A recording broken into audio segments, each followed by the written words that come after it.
তো আগের পার্টে দেখা হয়েছিল যে সৌরভ তো খুব সিরিয়াস মুডে অর্ডার করছে, বাট ও কি জানে যে ওর জন্য একটা সারপ্রাইজ ওয়েট করছে, আর যেই সারপ্রাইজটা আনবে ধ্রুবা আর নয়ন।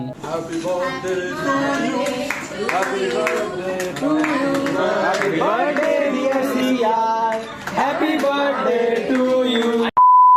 মনে হচ্ছে সেই দিনের পড়া যেটা কি হচ্ছে সিরিয়াস, সৌরভ সেটাকে খুবই সিরিয়াসলি নিয়েছে, কারণ এইভাবে আমি ওয়েল ক্যালকুলেটেড ভাবে কাউকে কেক কাট দেখিনি, নাই কেটেছি। তো কেক কাটার পর কেকের প্রথম বাইট আমি পাই, কারণ আমিও খুব ভালো বন্ধু, আর লাস্টে পাই হচ্ছে সোহম। এই দুঃখতে সোহম এবার আমাকে ছেড়ে লরি ব্রাদার্সকে ছেড়ে এখন বিনায়কের কাছে চলে গেছে।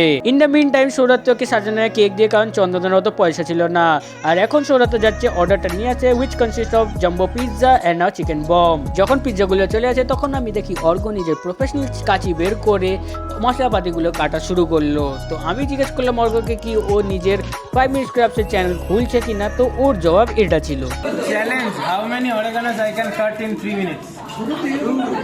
এই যে ভিউয়ার, আরেকটা ভিউয়ার। তো অর্ঘর এই এনথুজিয়াজম দেখে ধ্রুবারও একটু চুল মাসলো, আর ও বলছে যে এবার ও স্টাইলে মশলাপাতিগুলো ফেলবে পিৎজার ওপর।